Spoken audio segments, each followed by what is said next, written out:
11 अक्टूबर 2024 दिल्ली का एक पॉश इलाका राजघाट। वहाँ से एक एयरफोर्स ऑफिसर अपने पेरेंट्स को कार से लेने के लिए जा रहा होता है कि तभी वहाँ पे वो एक महिला को देखता है जिसकी हालत बहुत ही ज़्यादा ख़राब लग रही थी। उस महिला ने रेड कलर का कुर्ता पहना हुआ था जो काफ़ी सारी जगहों से फटा हुआ था और उसने बॉटम में कुछ पहना ही नहीं था। उसके नीचे का हिस्सा बिल्कुल एक्सपोज था और उसके प्राइवेट से ब्लीडिंग हो रही थी, जिसे देख के ये साफ पता लग रहा था कि कुछ ना कुछ बहुत ज़्यादा बुरा हुआ है इस महिला के साथ। जिस वजह से वो ऑफिसर तुरंत पुलिस वालों को कॉल करता है और थोड़ी देर में ही पुलिस वाले वहाँ पे आ जाते हैं। लेकिन वो महिला पुलिस वालों से भी बहुत ज़्यादा डर रही थी और उस महिला को देख के ये साफ लग रहा था कि ये बहुत ज़्यादा बड़े किसी सदमे में है। इस केस को सॉल्व करने के लिए पुलिस वालों ने 700 से ज़्यादा सीसीटीवी खंगाले और 150 से ज़्यादा ऑटोज की भी जांच करी। और जब इस केस का सच बाहर निकल के आया तो बहुत ही ज़्यादा शॉकिंग था। जो इस केस के दोषी हैं उनके बारे में जान के आप भी बिल्कुल शॉक हो जाओगे। और उनमें से एक बंदा ऐसा है जिसे अगर आप इमेजिन करोगे वो सब करते हुए तो आप खुद सोचने लग जाओगे कि ये कैसे कर सकता है ये सब, क्योंकि ये केस से बहुत ही ज़्यादा मिलता जुलता है और इस लड़की का नाम कॉन्फिडेंशियल भी है। इस वजह से मैं इस लड़की का नाम निर्भया कह के बुलाऊंगा। निर्भया की उम्र लगभग 30 साल की थी और वो उड़ीसा की रहने वाली थी। निर्भया काफ़ी ज़्यादा वेल एजुकेटेड भी थी। उसने सोशल वर्किंग में मास्टर्स कर रखा था और निर्भया को सोशल वर्क करना बहुत ही ज़्यादा पसंद था। वो काफ़ी ज़्यादा समय से सोशल वर्क कर रही थी। वो उन लोगों की बहुत ज़्यादा मदद करती जिनको अपने बेसिक अधिकारों के बारे में नहीं पता और उन लोगों के बीच जिनके पास बेसिक सोर्स भी नहीं है रहने के लिए। वैसे तो निर्भया ने नर्सिंग कोर्स भी कर रखा था और वो कुछ समय के लिए नर्स भी रह चुकी थी, लेकिन काफ़ी ज़्यादा समय से वो लोगों की हेल्प ही कर रही थी सोशल वर्क के द्वारा। वैसे तो निर्भया उड़ीसा की रहने वाली थी, लेकिन मई के महीने में वो वहाँ से भाग के दिल्ली आ जाती है बिना किसी को बताए, जिसकी वजह से उसके घर वाले निर्भया के लिए एक मिसिंग कंप्लेन भी करते हैं उड़ीसा में, लेकिन उसका कुछ भी पता नहीं चलता। निर्भया अपनी लाइफ में काफ़ी सारी चीज़ें फेस कर चुकी थी और शायद इसी की वजह से उसकी मेंटल कंडीशन भी थोड़ी सी ख़राब हो गई थी, या फिर शायद उसका कोई पास्ट या फिर कोई पर्सनल रीज़न होगा जिसकी वजह से मेंटली डिस्टर्ब हो गई। अब वो दिल्ली में अपने एक फ्रेंड के यहाँ पे रहती थी, लेकिन कुछ समय के बाद ही शायद उसका अपने फ्रेंड के साथ झगड़ा हुआ, या फिर निर्भया को वो अपने फ्रेंड के ऊपर बोझ लगने लग गई, या फिर शायद उसके फ्रेंड ने ही उसको अपने घर से निकाल दिया।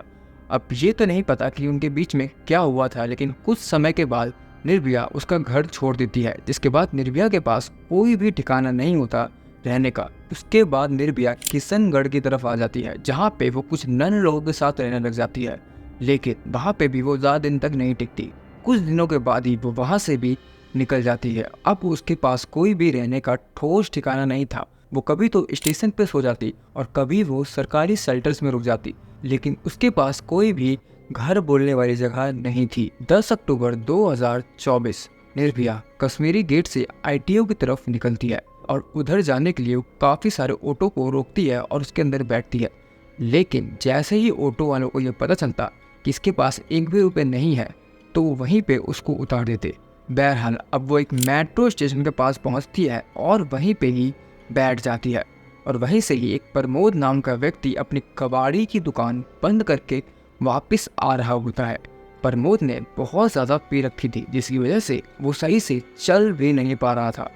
वो उस लड़की को उसी हालत में वहाँ पे बैठे हुए देखता है और उसे देख के वो समझ जाता है कि इसकी मेंटल कंडीशन ठीक नहीं है। तो वो उसके पास जाके उससे बात करने लग जाता है और उसको अपने साथ चलने के लिए बोलने लग जाता है और बहला फुसला के वो उसको झाड़ियों की तरफ ले जाने लग जाता है।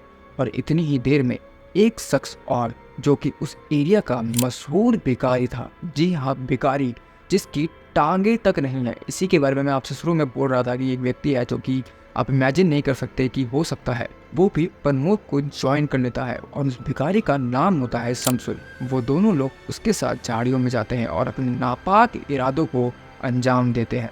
अब वहीं से एक ऑटो ड्राइवर जा रहा था, लेकिन वो देखता है कि दो लोग कुछ कर रहे हैं वहाँ पे, तो वो अपने ऑटो को थोड़ी दूर पे रोक लेता है और पहले तो काफ़ी देर तक वो वहाँ पे देखने लग जाता है कि वो लोग क्या कर रहे हैं। और मेरे ख्याल से उसने 3 चीज़ें सोची होंगी, या तो वो यहाँ से चला जाए चुपचाप, या फिर वो उसकी हेल्प करे, या फिर वो अपने अंदर की डेविल को जगाए और उन दोनों लोगों का साथ दे जाके, और वो तीसरा रास्ता ही अपनाता है। वो उन दोनों को ज्वाइन कर लेता है। वो उसकी हेल्प करने के बजाय उसके साथ वही सब करता है जो वो दोनों कर रहे थे। एंड उसके बाद वो अपने ऑटो में बैठा के निर्भया को आईटीओ के पास ले जाता है। अब यहाँ पे एक सवाल भी उठता है कि जहाँ से उसने उसको बिठाया था वहाँ से लेके आईटीओ तक का रास्ता लगभग 7 से 8 किलोमीटर के आसपास का है। इतनी देर तक वो उसकी ऑटो में बैठी कैसे रही? बट वो फिर से अपनी ऑटो रोक के एक जगह पे उसके साथ अगेन अपने नापाक इरादों को ऑटो के अंजाम देता है और फिर वो उसको एक बोरे की तरफ फेंक देता है। अब रात के करीब 3:30 बजे के आसपास एक एयरफोर्स ऑफिसर उसी सराय काले खावारे रोड से जा रहा होता है अपने पेरेंट्स को लेने के लिए। लेकिन तभी वो वहाँ पे एक लड़की को देखता है जो कि बहुत ज़्यादा बुरी हालत में थी। उसके ऊपर के कपड़े फटे हुए थे एंड उस लड़की ने आधे कपड़े ही पहन रखे थे और उसके प्राइवेट पार्ट से भी आ रहा था, जिस वजह से पहले तो वो ऑफिसर खुद पर्सनली उस लड़की के पास जाके उससे बातचीत करने की कोशिश करता है कि कैसे हुआ ये सब। बट वो लड़की उससे और ज़्यादा अनकंफर्टेबल हो जाती है और वो उसको कुछ भी नहीं बोलती है। वो ऑफिसर समझ जाता है कि कुछ ना कुछ बड़ी गड़बड़ है, जिस वजह से वो तुरंत पुलिस वालों को कॉल कर देता है और थोड़ी देर के बाद ही पुलिस वाले आ जाते हैं। बट वहाँ पे जितने भी शुरू में पुलिस वाले आए थे वो सारे के सारे जेंट्स पुलिस वाले थे। तो शुरू में वो लड़की उन पुलिस वालों से भी अनकंफर्टेबल होती है। बट जब उसको पुलिस स्टेशन ले जाया जाता है तो उसके पास कुछ महिला पुलिस वालों को लाया जाता है और उसके बाद वो थोड़ा कंफर्टेबल फील करती है। लेकिन अभी भी वो कुछ भी नहीं बोल रही थी और वो बहुत ही ज़्यादा सदमे में थी। दिल्ली के एम्स में उसका इलाज चल रहा था और उसकी जो रिपोर्ट्स थी उससे बात जाहिर थी कि इसके साथ कुछ लोगों ने बहुत ज़्यादा करा है। लेकिन क्योंकि वो लड़की कुछ भी बोल नहीं रही थी तो पुलिस वालों के लिए पता लगाना बहुत ही ज़्यादा मुश्किल पड़ रहा था कि क्या हुआ था इसके साथ। बट एक महिला ऑफिसर उसके पास सिविल ड्रेस में जाती है और उसको फील करवाती है कि वो उसकी दोस्त है और वो उसकी हेल्प करने के लिए आई है। जिसके बाद वो लड़की वो सारा सच बताती है कि वो कहाँ की रहने वाली है, उसने कहाँ तक पढ़ाई की है एंड उसके साथ अभी क्या क्या हुआ उसने एग्जैक्ट तो कुछ नहीं बताया था।